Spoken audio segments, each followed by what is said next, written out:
जय हिंद साथियों, स्वागत है आपका self study classes with Sumit Jain YouTube channel और दोस्तों ऐप में। दोस्तों बहुत सारे स्टूडेंट को ऐप डाउनलोड नहीं करते बन रहा है या फिर कर भी लिया है तो कोर्स भी नहीं देख पा रहे हैं। तो मैं आज उनको बता दूं कि ये जो सेल्फ स्टडी क्लासेस इस प्रकार से जब आप प्ले स्टोर से करते हैं तो ये आपका वेल जो है आइकन उसमें लगा हुआ है ना। तो इस प्रकार से सेल्फ स्टडी क्लासेस आपको सर्च करना है और ऐसे आइकन में आपको ऐप मिलने वाला है। ठीक है, तो दोस्तों हम देखें कि प्ले स्टोर में आपको इस प्रकार से दिखेगा ये सेल्फ स्टडी क्लासेस। ठीक है, ये प्ले स्टोर में आपको सेल्फ स्टडी क्लासेस का ऐप दिखने वाला है। ठीक है, ये इमेज उसमें डली है, ये आइकन, ये लोगो उसमें डला है। ठीक है, अब दोस्तों इसको इंस्टॉल करना है, यहां से आप इंस्टॉल करेंगे। ठीक है, अब इंस्टॉल करेंगे तो वहां पर आपको नंबर मांगेगा, जीमेल नंबर मांगेगा, तो आपको ओटीपी आएगा, तो आप रजिस्टर करके आगे बढ़ेंगे। जय हिंद साथियों, स्वागत है आपका self tip top YouTube channel में। दोस्तों आज का वीडियो स्टार्ट हो चुका है, तो सभी लोग वीडियो को लाइक कर देंगे और शेयर अवश्य करना है। ठीक है, तो स्टार्ट होता है दोस्तों आज का ये वीडियो, और जिन भी साथियों ने अभी तक चैनल को सब्सक्राइब नहीं किया है वो सब्सक्राइब करेंगे, और जो भी साथी अभी तक व्हाट्सएप ग्रुप से नहीं जुड़े हैं वो 9098609291 इस नंबर से दोस्तों आपको व्हाट्सएप ग्रुप से अवश्य जुड़ जाना है। ठीक है, और नीचे देखो लाइन में नंबर भी चल रहा है, तो जिसको नंबर समझ में ना आया हो वो नंबर से व्हाट्सएप ग्रुप में आवाज से जुड़ेंगे। ठीक है, तो स्टार्ट करते हैं। रोज अपना 3:20 पर दोस्तों हिंदी का डोज होता है, हिंदी को हम पढ़ते हैं। ठीक है, तो आज का जो आपका पहला प्रश्न जो आपको बताना है कि भोजनालय में कौन सी संधि है। दोस्तों आप संधि रोज पढ़ते हैं, लेकिन आपको संधि आज बतानी है, यहां पर टेस्ट आपको देनी है जो भी महत्वपूर्ण है। सबसे पहले कौन उत्तर बताता है आज हम चयन करने वाले हैं। कितने साथी हैं जो सही उत्तर भी बता पाते हैं और भोजनालय में संधि बतानी है। और 4 संधि आपके सामने दे दी जाती हैं कि सर पहली संधि है गुणस्वर संधि, दूसरी व्यंजन संधि, तीसरी विसर्ग संधि और चौथी है दीर्घ संधि। और यहां पर मैंने आपको बताया था कि अगर बड़े आ की, बड़ी ई की, बड़े ओ की मात्रा आ जाए तो आप लगा देना कौन सी संधि हो जाएगी, दीर्घ स्वर संधि। यानी कि दोस्तों विकल्प नंबर जो आपका डी है, 3 नंबर 4 नंबर है दीर्घ स्वर संधि। भोजन धन आलय बराबर होता है दोस्तों भोजनालय। ठीक है, भोजन ये आपको याद रख लेना है। ठीक है, भोजन धन आलय। ठीक है, भोजन धन आलय। तो दोस्तों ये आ, बड़ा आ और आ मिलकर दोस्तों आपका क्या बन रहा है, आ बन रहा है। ठीक है, इसको याद रखेंगे। और यहां पर समान स्वरों का मेल हो रहा है तो आपका क्या होता है, समान स्वरों का मेल हो रहा है तो दीर्घ स्वर संधि हो जाती है। दीर्घ स्वर संधि में दोस्तों समान स्वरों का मेल होता है और यहां पर दीर्घ स्वर संधि आपकी बिल्कुल सही हो जाती है। फिर आपसे पूछा जाता है पौराणिक शब्द में कौन सा प्रत्यय है, पौराणिक बतानी है, यानी कि प्रश्न क्रमांक 2 का उत्तर चयन करना है। और दोस्तों मैंने आपको कई बार प्रत्यय पढ़ाया है कि जो प्रत्यय होता है वो शब्द के बाद में लगता है, उपसर्ग जो होता है वो शब्द के पहले लगता है। और आपने कई बार पढ़ा है, पहली से पढ़ते आ रहे हैं कि सर प्रत्यय और उपसर्ग तो हमसे बनते हैं। ठीक है, उपसर्ग आपको याद करनी है कि उपसर्ग होते कौन कौन से हैं, प्रत्यय भी आपको याद करनी है। ठीक है, तो यहां पर पौराणिक शब्द में प्रत्यय बताना है तो यहां पर ऋक होता नहीं कोई प्रत्यय, का भी नहीं होगा, आणिक भी नहीं होगा। तो आपको बताना है कि पुराण में, अगर पुराण में आप दोस्तों प्लस एक प्रत्यय कर दो तो आपका बन जाता है पौराणिक और आपका प्रत्यय हो जाता है 1 नंबर। ठीक है, ए नंबर आपका बिल्कुल सही हो जाएगा, एक प्रत्यय आपका सही हो जाएगा। ठीक है सोनू जी, अगला क्वेश्चन आपका बताना है कि मानस सलिल सुधा प्रतिपाली, जियई की लवण पयोधि मराली। इस पंक्ति में कौन सा अलंकार है, मानस सलिल सुधा प्रतिपाली, जियई की लवण पयोधि मराली। ये प्रश्न क्रमांक 3 अन्योक्ति अलंकार हो जाएगा, सहोक्ति है, वक्रोक्ति है या अतिशयोक्ति अलंकार है। तो यहां पर चयन करना है प्रश्न क्रमांक 3 में, और 3 का आपका बिल्कुल सही आंसर हो जाएगा वक्रोक्ति अलंकार। वक्रोक्ति अलंकार यानी कि 3 नंबर, प्रतिपाली, जियल की लवण पयोधि मराली। ठीक है, 3 नंबर आपका बिल्कुल सही आंसर हो जाएगा। इसमें आपको याद रख लेना है दोस्तों, मैंने आपको वक्रोक्ति बताया था कि जहां पर जानबूझकर क्या लगाया जाए, उल्टा अर्थ लगाया जाए, वहां पर आपका वक्रोक्ति अलंकार हो जाता है। और यहां पर आपका वक्रोक्ति अलंकार ही हो जाएगा। यानी कि जिन्होंने 3 नंबर बताया है, सी नंबर बताया है किशन जी, उनका आंसर बिल्कुल सही हो जाएगा। अनिल लांगर जी बिल्कुल सही है। फिर आपको बताना है कि विग्रह का विलोम शब्द कौन सा है, विग्रह का विलोम बताना है। आप लोग पढ़ते हो कि सर समास विग्रह है ना, अनुग्रह, ग्रह, संधि, अपूर्णता, तो विग्रह का विलोम क्या हो जाएगा यहां पर? ये 4 विकल्प हैं। आप तो बोलोगे सर मैं तो विलोम तो बचपन से पढ़ते आ रहे हैं, क्या बात कर रहे हैं आप, विलोम नहीं बनेगा क्या हमसे? तो बता दो जरा उत्तर, प्रश्न क्रमांक 4 का विग्रह का विलोम क्या हो जाएगा? और जो विग्रह का विलोम कौन सबसे पहले बताता है प्रश्न क्रमांक 4 में, वो भी मैं आज देखने वाला हूं, टेस्ट करने वाला हूं। और यहां पर आपका क्या दिया है दोस्तों? यहां पर संधि नहीं होना था, यहां पर होना था आपका समास, है ना? तो ये भी आपको याद रख लेना है। और समास में क्या, संधि का जो होता है वो विच्छेद होता है ना, संधि का विपरीत हो जाता है विच्छेद और समास का विपरीत होता है विग्रह, ठीक है? तो ये भी आपको याद रख लेना है। अगर पूछा जाए कि संधि का विलोम क्या है तो आप बता देना विच्छेद, और समास का, विग्रह का अगर पूछा जाए तो समास हो जाएगा, ठीक है? इसको भी आपको याद रख लेना है। तो यहां पर आपका 3 नंबर जो है वो बिल्कुल सही हो जाएगा, सी नंबर आपका सही होगा, ठीक है? इसको भी आपको याद रख लेना है, ठीक है? अगला क्वेश्चन बताना है शब्द द्विज शब्द का अर्थ क्या है? नहीं है तो कौन सा नहीं है ना? वैसे दोस्तों आपको पता है कि संधि का मतलब क्या होता है? मेल करना, और विग्रह का मतलब होता है अलग अलग करना, तो इसका ए भी हो जाएगा, ठीक है? ए भी आपको याद रख लेना है ना? और द्विज शब्द का अर्थ बताना है। जैसे विच्छेद का हम शब्द को विच्छेद कर देते हैं, संधि से मेल हो जाता है, लेकिन जब विग्रह और जैसे शब्द पूछे जाते हैं वैसा ही आपको विलोम बताना है ना? तो ये याद रखना है। द्विज शब्द का अर्थ नहीं है तो क्या नहीं है? दांत, चंद्रमा, कपूर या फिर पक्षी, ये बतानी है। और यहां पर आपका सही है कि जो द्विज मतलब दांत को बोलते हैं, चंद्रमा को बोलते हैं, कपूर को बोलते हैं या फिर पक्षी को बोलते हैं। तो द्विज किसे कहा जाता है? द्विज। और द्विज बताना है, संधि विग्रह नहीं होता, संधि विच्छेद होता है, पिंकी मीना जी। और कपूर आपका सही होगा, कपूर।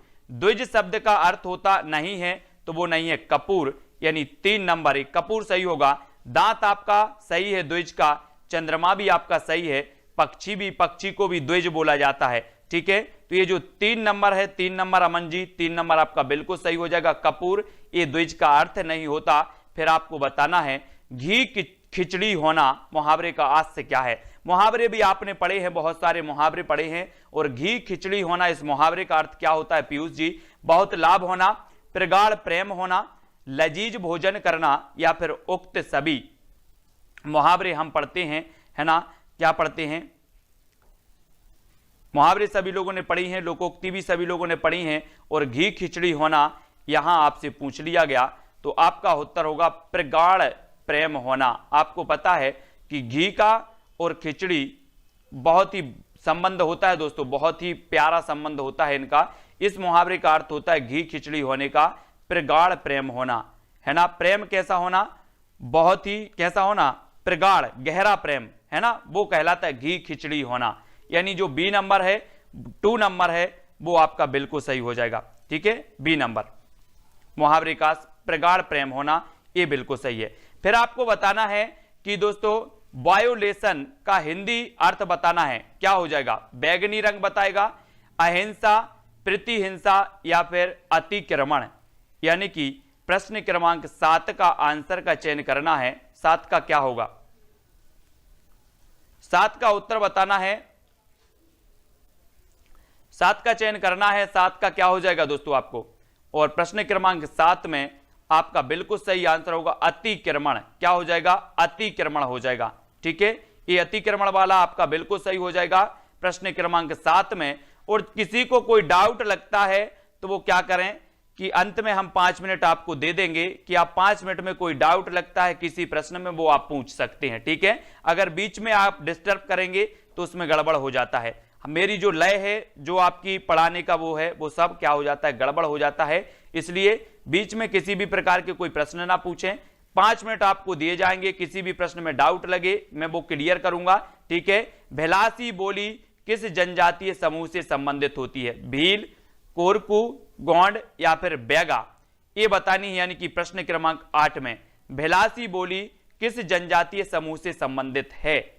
बहुत ही बढ़िया है दोस्तों, ये बोलियां भी आपको याद रखनी नहीं है, ठीक है? खड़ी बोली किसके अंतर्गत आती है? ब्रज भाषा किसके अंतर्गत आती है? ये सारी जो होती हैं वो आपको याद रखनी नहीं होती हैं दोस्तों बोलियां, है ना? आपसे पूछा जाएगा ग्वालियर में कौन सी बोली बोली जाती है ना? और इंदौर में कौन सी बोली बोली जाती है? तो आपको जो पठार मैंने आज पढ़ाए हैं ना, पठार अगर आपको आते हैं कि बुंदेलखंड के पठार के अंतर्गत कौन कौन से जिला आते हैं, मालवा के पठार के अंतर्गत कौन कौन से जिला आते हैं, बघेलखंड के पठार के अंतर्गत कौन कौन से जिला आते हैं, ये अगर चीज आपको क्लियर है तो आप बिना पढ़े ही बोली के बारे में बता दोगे। ठीक है, तो ये भिलासी बोली भील जनजाति की है ना, ये याद रख लेना दोस्तों। और मध्य प्रदेश की सबसे बड़ी जनजाति भी कौन सी है, भील जनजाति है। ठीक है, उसके बाद आता है गौड़ जनजाति का नाम। ठीक है, तो याद रख लेना भील, यानी कि 1 नंबर आपका सही होगा। हो चुका उससे यह काम, वाक्य कैसा है, हो चुका उससे यह काम, ये वाक्य बताना है। तो बताएंगे क्या हो जाएगा, निषेध परक संरचना, विनम्रता सूचक संरचना, विधि सूचक संरचना, कारण कार्य संबंध संरचना, ये हमें बताना है। तो फूला रानी जी, राज कपाड़िया जी, प्रश्न क्रमांक 9 का उत्तर अपना क्या हो जाएगा, हो चुका उससे यह काम, वाक्य जो है ये कैसा वाक्य हो जाएगा। देखो निषेध परक तो है ही नहीं, मतलब एक कट गया। ठीक है, फिर आपको विनम्रता सूचक लग रहा क्या, ये भी नहीं लग रहा। तो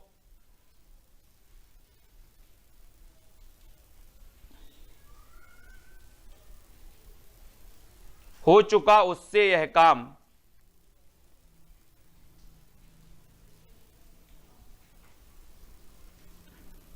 तो यहां पर प्रश्न क्रमांक 9 में दोस्तों उत्तर यहां पर बता रहे हैं क्या, निषेध परक संरचना। लेकिन क्या आपको लग रहा है निषेध परक संरचना, हो चुका उससे यह काम, है ना। लेकिन यहां पर अपन बोलते हैं कि वो एक काम कर लेगा, इसकी जो संरचना है वो निषेध परक है। कैसे संरचना है वो देखो, हमने बोला कि किशन जी यह काम कर लेंगे, तो आप क्या बोलोगे, अरे वाह हो चुका उनसे यह काम, ऐसे ही बोलते ना। मतलब वो क्या हो जाएगी, आपकी निषेध परक संरचना हो जाएगी कि उनसे यह काम नहीं होगा, अरे हो चुका इनसे काम, है ना, ऐसे ही बोलते ना।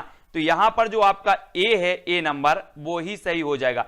इस संरचना को पढ़ने का, बोलने का जो तरीका है, जो इसकी संरचना है वो निषेध परक है।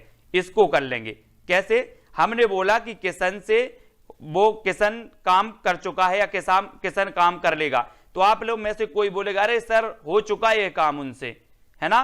तो ये जो है 1 नंबर ही सही होगा। निषेध परक इसकी संरचना है, यानी कि ये नेगेटिव वे में कहा गया वाक्य है ना, तो 1 नंबर ही सही होगा। इस प्रकार से भी क्वेश्चन आते हैं दोस्तों, है ना।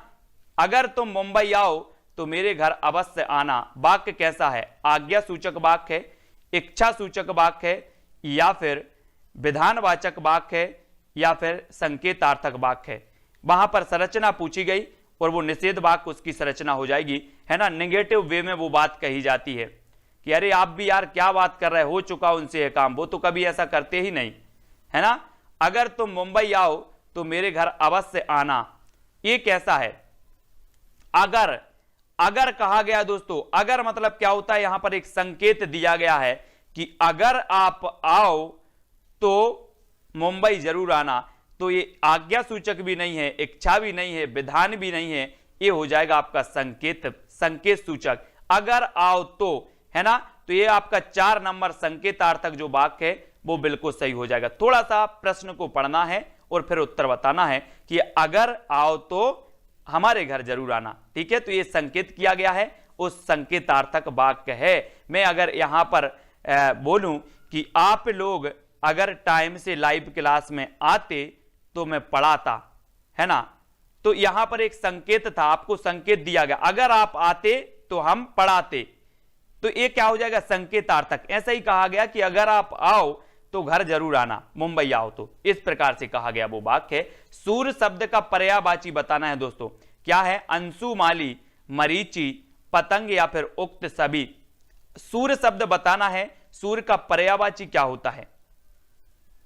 और दोस्तों यहां पर आपका बिल्कुल सही आगा, देखो अंशुमाली भी होता है सूर्य का, मरीचि भी होता है और पतंग भी होता है, यानी कि ये 4 हैं। अब दोस्तों आप बोलोगे कि सर क्या बात कर रहे हैं आप, मैं पर्यायवाची पहली कक्षा से पढ़ते आ रहा हूं, सूर्य का पर्यायवाची नहीं होगा क्या मुझे पता। तो देख लो जरा, अंशुमाली भी कहते हैं, आपने कभी सोचा था कि इसे अंशुमाली भी कहा जाएगा सूर्य को, मरीचि भी कहते हैं, पतंग भी कहते हैं, काय को, सूर्य को। अंशुमाली, मरीचि, पतंग ये सूर्य के पर्यायवाची माने जाते हैं दोस्तों, बहुत कठिन होते हैं, इसलिए प्रैक्टिस करना बहुत जरूरी है। जितना ज्यादा आप प्रैक्टिस करते हो, जितना ज्यादा आप पढ़ते हो, ये पर्यायवाची, अनेकार्थी, इन सभी शब्दों में क्या हो जाएगा, आपको पकड़ बन जाएगी आपकी और आप बताने लगोगे। पंचवटी पद में कौन सा समास है, पंचवटी। और दोस्तों मैंने समास आपको बताए 6 प्रकार के समास होते हैं। अब जिससे समास नहीं आता वो देखो अभी के अभी समास यहां पर सीख जाएगा। कैसे सीख जाएगा?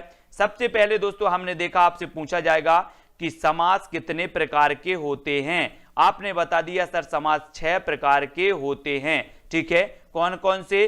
अव्ययी भाव समास, द्विगु समास, कर्मधारय समास, द्वंद्व समास, तत्पुरुष समास और एक और है बहुब्रीहि समास। ये 6 प्रकार के आपके समास होते हैं। पहले मैं बता दूं कि पंचवटी पद में कौन सा समास है।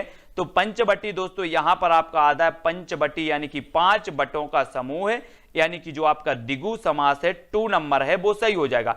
अब दोस्तों आपको ये एक याद रख लेना है कि जहां पर संख्या शब्द आए, जैसे पंच यानी कि 5 आया, यहां पर 5, यहां पर जहां पर ऐसी संख्या लगे तो वहां पर द्विगु लगा लेना। लेकिन अगर तीसरा अर्थ निकले तो वहां पर बहुब्रीहि लगाना, भले ही संख्या हो और तीसरा अर्थ निकले तो बहुब्रीहि लगा देना। ठीक है, याद रख लेना है। और अव्ययी भाव समास में प्रथम पद जो होता है वो अव्यय होता है, उपसर्ग होता है। ठीक है, कर्मधारय समास में प्रथम पद दूसरे पद की विशेषता बताता है। द्वंद्व समास में एक दूसरे के क्या होते हैं, विलोम होते हैं, एक दूसरे में द्वंद्व होता है। जैसे अगर मैं बोलूं कि माता पिता, माता का विलोम क्या होगा, पिता। ठीक है, तो इस प्रकार से अगर विलोम शब्द आते हैं तो वहां पर द्वंद्व समास हो जाता है। कर्मधारय समास में मैंने यहां पर लिखा कमल है ना, और कमल है, और यहां पर लिख दिया मैंने नील कमल। तो ये जो नील है दोस्तों प्रथम पद है, और ये नील किसकी विशेषता बता रहा है, कमल की विशेषता बता रहा है, यानी कि नील कमल में जो आपका हो जाएगा कर्मधारय समास हो जाएगा। ठीक है, इसको याद रख लेना है ना। तो कर्मधारय समास आपको याद हो गया कि सर प्रथम पद अगर द्वितीय पद की विशेषता बतलाए तो वहां पर कर्मधारय समास होता है। ठीक है, और द्विगु समास में संख्या आती है। ठीक है, तो द्विगु समास होता है। अव्ययी भाव समास में उपसर्ग भी आता है और अव्यय भी आता है। ठीक है, तो इन चीजों को याद रख लेना है। और दोस्तों आपका मामूली शब्द कैसा है, मामूली, तत्सम, ये मामूली सा दिखने वाला शब्द बताना है, ये तत्सम है, विदेशी है, तद्भव है या फिर देशज है। मामूली शब्द ये कौन सा माना जाएगा, नीला है जो कमल, बिल्कुल सही किशन जी।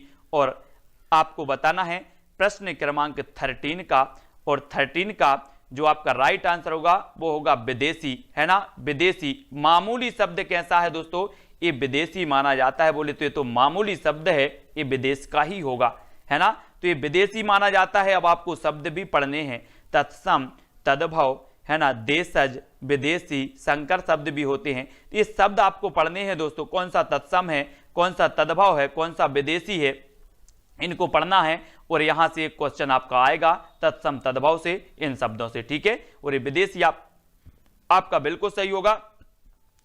मध्य प्रदेश में प्रकाशित स्वास्थ्य संबंधी पत्रिका कौन सी है दोस्तों, स्वास्थ्य संबंधी। तो स्वास्थ्य संबंधी में 4 विकल्प हमने दिए आपको, आरोग्य धाम, निरोग धाम, सुजीवन या फिर स्वास्थ्य वाटिका। तो कौन सी ऐसी पत्रिका है जो मध्य प्रदेश से प्रकाशित है और स्वास्थ्य संबंधित है? मैंने आपको अभी बताया था दोस्तों, जब तक आप उत्तर बताओ, जब तक मैं थोड़ा सा कुछ फैक्ट आपको बता दूं कि मध्य प्रदेश का प्रथम समाचार पत्र था ग्वालियर अखबार, ग्वालियर से प्रकाशित हुआ था। और दोस्तों ये उर्दू भाषा में प्रकाशित हुआ था, मध्य प्रदेश का प्रथम था। लेकिन अगर आपसे पूछा जाए कि मध्य प्रदेश का प्रथम समाचार पत्र, हिंदी में प्रकाशित होने वाला प्रथम समाचार पत्र कौन था, तो आप टिक करके आना मालवा अखबार, और ये दोस्तों इंदौर से प्रकाशित होता था। ठीक है, और यहां पर मध्य प्रदेश से प्रकाशित स्वास्थ्य संबंधी जो पत्रिका आपसे पूछा गया तो आप बता देना निरोग धाम, है ना। हमारा जो स्वस्थ है वो कैसा, हमारी बोले निरोगी काया होनी चाहिए। सबसे बड़ा सुख क्या है, बोले सर निरोगी काया। पैसे ऐसे तो होते रहते हैं आजू बाजू, कभी हमारे पास कभी आपके पास, लेकिन सबसे बड़ा सुख निरोगी काया, है ना। तो ये स्वास्थ्य संबंधी जो पत्रिका है वो निरोग धाम है। 2 नंबर आपका बिल्कुल सही हो जाएगा, निरोग धाम। ठीक है, फिर आपसे पूछा जाता है जयशंकर की कृति कौन सी है दोस्तों, आपको 15 का उत्तर बताना है। रचनाओं में से भी एक क्वेश्चन पूछा जाएगा, रचनाएं भी हमें कवियों की याद करनी है। आपने पढ़ी हैं बहुत सारी रचनाएं और रचनाओं में पढ़नी है। और एक दोस्तों मैं जब आज हिंदी साहित्य वालों को पंक्तियां पढ़ा रहा था तो मैंने उन्हें पंक्तियां पढ़ाते पढ़ाते क्या पढ़ाया कि देशिल वैना सब जन मिठा, ये पंक्ति किसकी है? देसिल वैना सब जन मिठा, बोले सर ये विद्यापति की है। और कैसे याद किया कि मिठा आया है तो मिठा मिठा जो बोलते हैं जिनमें विद्या होती है, जिनमें विद्या होती है वो मिठा मिठा बोलते हैं। और मैंने उन्हें बताया कि मिठा मिठा बोल थारो काय बेगेड़े, काय बेगेड़े थारो काय बेगेड़े। और यहां पर दोस्तों जयशंकर प्रसाद दिया है, और जयशंकर प्रसाद आपको पता होगा कि ये छायावाद के प्रवर्तक माने जाते हैं हिंदी साहित्य में। ठीक है, हिंदी साहित्य में आपको पता होगा इनकी प्रसाद की कृति आंसू भी है, चंद्रगुप्त की भी है, स्कंदगुप्त भी है, और इनकी सबसे श्रेष्ठ कृति मानी जाती है दोस्तों कामायनी। अब दोस्तों सर बोले, बहुत सारे स्टूडेंट बोले सर कामायनी को कैसे याद करें? कामायनी को याद करें, मैं बताता हूं कामायनी को कैसे याद करना है। बोले कामायनी किसकी रचना है? तो मैंने कहा कि आप कामना करने जाते हो किसके पास? शंकर जी के पास, कि शंकर भगवान जेल प्रहरी का एग्जाम पास करवा देना, 5 नारियल चढ़ाएंगे। क्या करने जाते हो? कामना करने जाते हो। तो कामना से कामायनी, और किसके पास जाते हो? शंकर जी के पास जाते हो। तो कामायनी रचना किसकी हो जाएगी? बोले सर जयशंकर प्रसाद की। मैंने कहा याद हो गया कि हाँ याद हो गया, कामायनी जयशंकर प्रसाद की। ऐसे ही रचना भी आपको मैं पूरी याद करवा दूंगा। और यहां पर आंसू हो, चंद्रगुप्त हो, स्कंदगुप्त हो, कामायनी हो, लहर हो, झरना हो, उर्वशी हो। उर्वशी 2 लोगों की रचना है, 2 कवियों की रचना है दोस्तों। एक आपके दिनकर जी की भी रचना उर्वशी है, एक जयशंकर प्रसाद की भी रचना उर्वशी है, याद रख लेना। फिर आपसे पूछा जाता है छत्तीसगढ़ में बोली जाने वाली जो बोली है वो कौन सी है दोस्तों? उपर्युक्त में से कोई नहीं, सबसे पहले दे दिया है आपको। फिर आप पहाड़ी हिंदी के अंतर्गत, पूर्वी हिंदी के अंतर्गत, पश्चिमी हिंदी के अंतर्गत जो छत्तीसगढ़ी बोली है ये बताना है किसके अंतर्गत आती है। यहां पर क्वेश्चन थोड़ा सा गड़बड़ हो गया। छत्तीसगढ़ी बोली किस के अंतर्गत आती है? पूर्वी हिंदी, पश्चिमी हिंदी या फिर पहाड़ी हिंदी के अंतर्गत? ऐसे ही क्वेश्चन आपसे पूछे जाते हैं दोस्तों, कैसे याद रखना है। अब आपसे पूछा कि छत्तीसगढ़ी किस हिंदी के अंतर्गत आती है? तो मैंने कहा कि पूर्वी हिंदी के अंतर्गत आती है। किसके अंतर्गत? पूर्वी हिंदी। अब बोले सर इस पूर्वी हिंदी को कैसे याद करें? तो मैंने कहा रुक जाओ मैं आपको बताता हूं। यहां से आप लगा दो आ, यहां पर लगा दो अब, और यहां पर लिख दो छत्तीसगढ़ी, है ना। यहां पर क्या लिख दो? छत्तीसगढ़ी लिख दो। तो मैंने लिख दिया। अब बोले सर क्या करें? तो मैंने कहा आ से हो गया अवधी, बा से हो गया बघेली, छत्तीसगढ़ी से हो गया छत्तीसगढ़ी। अगर आपसे कभी पूछा जाए आपको क्या याद रख लेना है? अब छत्तीसगढ़ी। अब छत्तीसगढ़ी तो आ से अवधी पूर्वी हिंदी की है, बघेली पूर्वी हिंदी की है, छत्तीसगढ़ी भी पूर्वी हिंदी की है। तो आपकी ये छत्तीसगढ़ी है किसकी हो जाएगी? पूर्वी हिंदी की हो जाएगी। कोड क्या याद रखा? अब छत्तीसगढ़ी। क्या याद रखा? अब छत्तीसगढ़ी, अवधी, बघेली और छत्तीसगढ़ी। अब आपसे कभी भी पूछा जाएगा कि बघेली किस बोली किसके अंतर्गत आती है, आप बता देना पूर्वी हिंदी। अवधी किसके अंतर्गत आती है? पूर्वी हिंदी। ठीक है, छत्तीसगढ़ी किसके अंतर्गत आती है? पूर्वी हिंदी के। ठीक है, तो अब तो कभी नहीं भूलोगे आप पूर्वी हिंदी की भाषा बोलियों को, कभी नहीं भूलना है। ठीक है, फिर विलोम शब्द युग्म कौन सा नहीं है? तो कौन सा नहीं है जल्दी बताना है। उपर्युक्त, अधोलिखित, सामान्य, अद्वितीय, मान, अभिमान या सबल, निर्बल। यानी कि प्रश्न क्रमांक 17 का उत्तर बताना है। क्या हो जाएगा? तो विलोम शब्द युग्म नहीं है तो कौन सा नहीं है? और बहुत बढ़िया आपको बताना है। विलोम आप लोग समझते एक दूसरे के विलोम, है ना। तो आपको पता है मान का क्या होता है? अभिमान। सामान्य का क्या होता है दोस्तों? यहां पर जो है नहीं पूछा है तो कौन सा नहीं है? उपर्युक्त का अधोलिखित ये तो है, सामान्य का अद्वितीय, है ना। कोई सामान्य चीज है, कोई अद्वितीय है, यहां पर नहीं है पूछा है। तो मान का अभिमान, है ना। अभिमान ये नहीं है दोस्तों, मान और अभिमान एक ही हो जाएंगे, है ना। अपन बोलते ना उसे तो अभिमान हो गया है, उसे मान हो गया है, उसे मान की जरूरत है। सबल और निर्मल ए भी है, तो यहां पर नहीं है पूछा गया। यानी कि 3 नंबर आपका सी नंबर बिल्कुल जिन्होंने भी बताया है उनका आंसर मान अभिमान बिल्कुल सही हो जाएगा। फिर आपको बताना है कि शुद्ध वाक्य कौन सा है। चाहे जैसे हो तुम वहां जाओ, चाहे जैसे हो तुम वहां जाओ, मेरे लिए ठंडी बर्फ लाओ, हम तो अवश्य ही जाएंगे, तब शायद यह काम जरूर हो जाएगा। तो शुद्ध आपका पता है कौन सा हो जाएगा? शुद्ध वाक्य। शुद्ध वाक्य का चयन करना है, और शुद्ध वाक्य का चयन करते करते हमने लगा लिया, क्या लगा लिया दोस्तों? चाहे जैसे हो तुम वहां जाओ, मेरे लिए ठंडी बर्फ लाओ। यहां पर 2 है, क्या हो गया दोस्तों? बर्फ कैसी होती है, ठंडी ही होती है, तो ठंडी लगाने की क्या जरूरत थी, ठंडी बर्फ लाओ। बर्फ गर्म होती क्या, जल्दी से बताओ कमेंट में, बर्फ क्या गर्म होती, नहीं होती ना, तो सीधे बोल देते कि मेरे लिए बर्फ लाओ।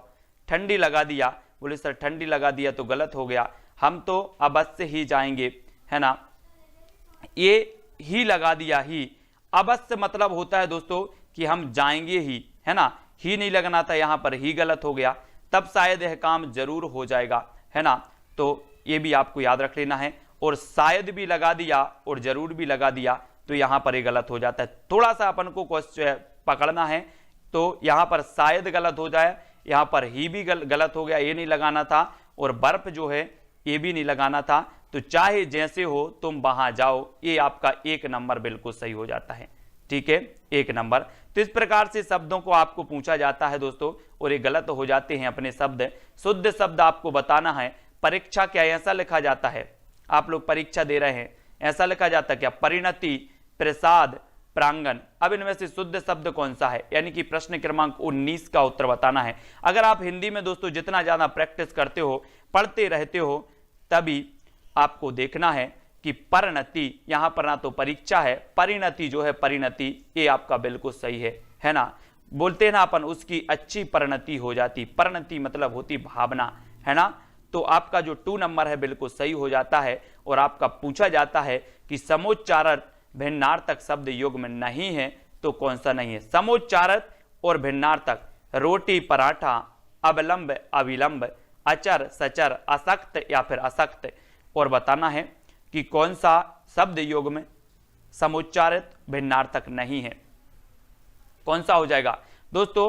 यहां पर दिया रोटी पराठा, ये क्या है ना, उत्तर होगा आपका रोटी पराठा, ठीक है। अवलंब अविलंब ये समुच्चारित है, अचर सचर है, असक्त असक्त है, ठीक है। तो ये 3 तो हैं, बाकी 1 नंबर नहीं है, तो 1 नंबर में आप टिक लगा के बोल देना कि सर ये तो हमें पता था, तो 1 नंबर आपका बिल्कुल सही हो जाएगा, ठीक है। फिर दोस्तों बढ़ते हैं अगले प्रश्नों की ओर और निरंतर अभ्यास करते रहते हैं। अत्याधिक के लिए सही संधि विच्छेद को चुनिए। अत्याधिक, अत्याधिक का सही संधि विच्छेद क्या होगा, अति धन अधिक, अति धन अधिक, अत्याधन अधिक या फिर अति धन अधिक, तो क्या होगा, बड़े संभल के उत्तर देना, क्योंकि यहां पर वर्तनी संबंधी क्वेश्चन भी एक आपसे पूछ लिया गया। पहले तो देखो एक क्वेश्चन में 2 क्वेश्चन पूछते हैं लोग, एक क्वेश्चन में 2-2 आकलन आपका कर लेते हैं कि आपसे वर्तनी संबंधी शुद्धि आती है कि नहीं आती, संधि आती है कि नहीं आती, ये 2-2 शब्द 2-2 प्रश्न आपसे पूछ लिए जाते हैं। तो यहां पर देखो ना तो आपका अत्याधन अधिक होगा, है ना अति धन अधिक होगा, ना अति धन अधिक होगा, तो उत्तर क्या होगा, उत्तर क्या होगा। देखो यहां पर अधिक लिखा, यहीं पर कंफ्यूज हो गए बहुत सारे लोग, यहां पर अधिक लिखा और यहां पर अधिक लिखा, तो ये शब्दों को हमें पढ़ना है। अति धन अधिक यानी कि जो 4 नंबर है वो बिल्कुल सही हो जाएगा, ठीक है, डी नंबर आपका सही हो जाएगा। कुछ लोगों ने बता दिया अति धन अधिक, है ना, तो शब्दों पर हमें क्या करना, मैं वो ही बोल रहा हूं कि व्यापम आपको 2 जगह कंफ्यूज करती है। सबसे पहले तो संधि पूछ लिया, फिर वर्तनी संबंधी दे दी आपको, तो आप कंफ्यूज होकर गलत करते हो, वो लगा दो अति धन अधिक, है ना। मंत्रिमंडल का शुद्ध रूप कौन सा होगा दोस्तों, मंत्रिमंडल, बोले तेरा मंत्रिमंडल और मेरा कमंडल, है ना, तो इसको बताना है कि मंत्रिमंडल का शुद्ध रूप क्या होगा, मंत्रिमंडल, मनत्रिमंडल, मंत्रिमंडल, मांत्रिमंडल या फिर मांत्री। तो दोस्तों यहां पर देखो मांत्री आया तो ये कट गया, मांत्री आया तो ये कट गया। अब देखो ये मनंत्री होता नहीं है तो ये भी आपने काट दिया, तो उत्तर क्या हो जाएगा आपका, क्या हो जाएगा, ये मंत्रिमंडल, ठीक है, 1 नंबर आपका बिल्कुल सही हो जाएगा। अब दोस्तों उत्सुकता में उत्सुकता में नहीं रहना कि नहीं नहीं नहीं मुझे तो दिख गया मंत्रिमंडल, मंत्रिमंडल यही सही है, आपको अच्छे से करना है, ठीक है। फिर संचय के लिए सही संधि विच्छेद बताना है। संचय, संचय तो सन धन चय, सम धन चाय, सम धन चय या फिर सन धन चाय। तो देखो यहां पर चाय आ गया तो इसको भी कट गया, यहां पर चाय आया ये भी कट गया। अब 2 विकल्प आपके पास हैं, तो संचय का दोस्तों आपका सन होता नहीं है ना, कौन सा हो जाएगा फिर आपका उत्तर, सम धन चय, है ना, सम धन चय बराबर होता है आपका संचय, है ना। और संचय में मैंने आपको कई बार बताया है कि अगर प्रथम शब्द पर दोस्तों क्या आ जाए, ये बिंदी आ जाए, तो आप आंखें बंद करके लगा देना कि सर इसमें व्यंजन संधि है। कौन सी संधि? जैसे आपसे पूछा जाता है संसार, संसार में कौन सी संधि है ना, और संस्कार, संस्कार में कौन सी संधि है, ठीक है, ये आपसे कई बार पूछे जाते हैं। तो आपको याद रख लेना है कि अगर ये प्रथम शब्द पर बिंदी आ जाए तो व्यंजन संधि बंद करके आंखें लगा देना, और संचय में आपका हो जाएगा सम धन चय और बराबर हो जाएगी व्यंजन संधि, ठीक है। अंगूठा छाप मुहावरे का अर्थ निम्नलिखित वाक्यों में से क्या हो जाएगा? अंगूठा छाप, आप बोलते ना कि भैंस के सामने बीन बजाओ, सब ठीक है ना, भैंस के सामने बीन बजाने के बराबर होता है। तो याद रख लेना, ये अंगूठा छाप का भी आपको बताना है ना। अंगूठा छाप तो मृत्यु निकट आना, निरक्षर, किसी व्यक्ति के ईमान या चरित्र पर संदेह करना, देने से मना कर देना। तो क्या होता है, पहले ही आपको पता है अंगूठा छाप, जो निरक्षर व्यक्ति होते हैं वो क्या करते हैं, अंगूठा लगाते हैं। बोले सर अंगूठा है ना, अंगूठा, और ये निरक्षर हो जाएगा 2 नंबर, ठीक है, 2 नंबर निरक्षर बिल्कुल सही होगा। बिल्कुल सरल सा क्वेश्चन है। फिर आपसे पूछा जाता है अकस्मात का शुद्ध रूप कौन सा है? अकस्मात, आप बोलते हो कि यार उसकी मृत्यु अकस्मात हो गई, अकस्मात हो गई, वो बीमार तो नहीं था, अकस्मात हो गई, है ना। तो अकस्मात का शुद्ध रूप कौन सा होगा? देखो कैसा लिखा जाता है अकस्मात। अगर पहली दूसरी में आपने अच्छे से पढ़ा होता, ये बर्तनी को अच्छे से पढ़ा होता, तो ये अकस्मात वाली ये आज के दिन नहीं देखने होते, है ना। बोले सर अकस्मात इस प्रकार से लिखा जाता है क्या? अकस्मात ये तो लिखा ही नहीं जाता, काट दो। अकासतमात ये भी नहीं लिखा जाता, और अकहसमात ये भी नहीं लिखा जाता। तो थोड़ा सा अगर आप शब्द में थोड़ा सा वो करोगे, जोड़ दोगे, तो उत्तर अपने आप निकल के आता है कि अकस्मात इस प्रकार से लगाया जाता है, और ता में यहां पर हलंत लगता है, हलंत लग जाता है, वो अकस्मात आपका सही हो जाता है, ठीक है। फिर आग के लिए सही पर्यायवाची, दोस्तों ये आग वाला, ये आग पीछे नहीं छोड़ती। आप कोई भी एग्जाम दे लो, ये आग क्या नहीं छोड़ती, पीछा नहीं छोड़ती। इसको पढ़ लेना बहुत अच्छे से। तो बताओ जल्दी कौन सा पर्यायवाची है जो आग का पर्यायवाची, क्या पूछा है आग का पर्यायवाची कौन सी पंक्ति सही है? अग्नि, अग्नि, अग्नि, तमी, है ना, अनिल, अनल, अनल, अनल। देखो अग्नि, अग्नि 3 में आया तो अग्नि तो हो गया, अनल, अनल, अनल, अनल 3 में आ गया तो अनल भी हो गया। अब यहां पर देखो कौन सा सबसे ज्यादा आया? बोले सर पावक और पावक, ये भी 2 जगह आया तो पावक भी हो गया। अब देखो अग्नि, अनल और पावक कौन से में दिया? तो आपने देखा कि अग्नि, अनल और पावक यानी कि 3 नंबर में दिया है। तो याद रख लेना, यहां पर 2 चीजें कंफ्यूज होती। मैं भी कई बार कंफ्यूज हुआ हूं दोस्तों। किसमें? मैं पढ़ लेता था कि अनिल मतलब वायु होता है और अनल मतलब अग्नि होती है ना। और तो ये मैं कभी कभी अनल का वायु कर देता था और अनिल का अग्नि कर देता था। लेकिन फिर मैंने कैसे याद किया, ट्रिक लगाई मैंने भी, यार ऐसे याद नहीं होगा इसको, है ना। याद तो हो जाता था लेकिन फिर भूल जाते थे। तो अनिल का मैंने कहा मेरा भाई एक अनिल है और वो आग की तरह नहीं है, वो कैसा है, वायु की तरह है बिल्कुल, है ना, वो आग नहीं उगलता। तो मैंने अनिल का लगाया कि वो अनिल कैसा है मेरा भाई, वायु है, ठीक है। और अनल मतलब फिर ये अग्नि हो जाएगी, अग्नि। तो इसमें कंफ्यूज होते हैं हमेशा, मैं भी कई बार हुआ हूं, आप लोग नहीं होना, इसलिए मैंने आपको बता दिया है। आवट प्रत्यय से बना शब्द कौन सा है? आवती, मिलावट, आवंटी या फिर आवटी, यानी कि प्रश्न क्रमांक 7 का चयन करना है। आवट, है ना। तो देखो आवती में कोई आवट नहीं आ रहा, आवंटी में कोई आवट नहीं आ रहा, आवटी में कोई आवट नहीं आ रहा। तो आवट का जो बनेगा कौन सा बनेगा? मिलावट, है ना। तो मिलावट यानी 2 नंबर आपका सही हो जाएगा, प्रत्यय से बनेगा, ठीक है। मिलावट आपका बिल्कुल सही होगा। फिर अगला बढ़ते हैं दोस्तों, कर्कश का सही विलोम शब्द क्या होगा? कर्कश, मैंने आपको बताया था ना अभी कि मीठा मीठा बोल थारो काए बेगेड़े, वही आया। कर्कश नहीं बोलो, कभी कर्कश मत बोलो, मीठा मीठा बोलो, आनंद आएगा। जीवन को जियो कुछ अलग तरह, हटके जियो, है ना, हटके जीना है। कर्कश तो सभी लोग बोल लेते हैं, मीठा बोल के देखो, है ना, मजा आएगा। तो मधुर नहीं बोलते, है ना, और मधुर नहीं बोलते और माधुर नहीं बोलते। तो कर्कश का जो विलोम होगा वो क्या होगा? मधुर। और मधुर बोला करो सभी लोग, बी नंबर आपका सही हो जाएगा। कर्कश का मधुर, बी नंबर, ठीक है। मधुर सही कर लेना और सभी को मधुर मधुर बोलना है। और दोस्तों मीराबाई का जो काव्य रूप था, इनकी जो भक्ति भावना थी वो भी माधुर भाव की थी, माधुर भाव की। आपसे पूछा जाता है कि मीराबाई की जो भक्ति रस का जो क्या है स्थाई भाव क्या है, तो आप बोलते हो ईश्वर विषयक रति। ईश्वर विषयक रति होता है भक्ति रस का स्थाई भाव, है ना। और ये ईश्वर विषयक रति जो थी दोस्तों, यही रति था किसके अंदर, मीराबाई के अंदर, है ना। इन्होंने कहा था, क्या कहा था, इनकी एक पंक्ति बहुत ही बढ़िया है, मैं आपको सुनाता हूं। घायल की गति घायल जाने और न जाने कोई, मीराबाई ने कहा था, है ना। और यहां पर अद्भुत रस का स्थाई भाव बताना है, तो उत्तर आपका क्या हो जाएगा, अद्भुत। दोस्तों किसी भी चीज को देखकर हमारे अंदर आश्चर्य के भाव होते हैं, यार आश्चर्य हो रहा है, अद्भुत चीज है वो, है ना। आश्चर्य हो गया तो ये विस्मय होता है, विस्मय, है ना, विस्मय या आश्चर्य, ठीक है। तो अद्भुत रस का होता है विस्मय। सी नंबर आपका बिल्कुल सही हो जाएगा, सी नंबर। बहुत सारे लोगों ने बिल्कुल सही बताया है। फिर आपसे पूछा है बी उपसर्ग से बना शब्द कौन सा है, यानी कि प्रश्न क्रमांक 10। वी उपसर्ग बताना है दोस्तों कौन सा है। तो देखो ये उपसर्ग कहां लगता है, सबसे पहले तो ये देखो पहले लगता है, ठीक है। तो ये कभी में लगा नहीं, इसको काट दो। विराम में बी बड़ा आया तो इसको भी काट दो। अभी में लगा नहीं तो उत्तर क्या हो जाएगा, अपने आप तो निकल के उत्तर आ रहा है कि सर कभी में लगा नहीं, विराम में बड़ा बी लगा है, अभी में लगा नहीं, तो ये उत्तर हो जाएगा कौन सा, एक नंबर विराम। और एक नंबर आपका विराम उपसर्ग में बी आपका बिल्कुल सही हो जाता है धर्मेंद्र जी या तेंद्र जी, ठीक है। ये नंबर आपका बिल्कुल सही है। फिर अगला क्वेश्चन हम देखेंगे कि वेतन के बिना कार्य करने वाले के लिए एक शब्द कौन सा होगा। 11 दोस्तों, वेतन के बिना कार्य करने वाला क्या कहेगा, बिना वेतन का, बिना वेतन हम बोलते नहीं इसको, है ना।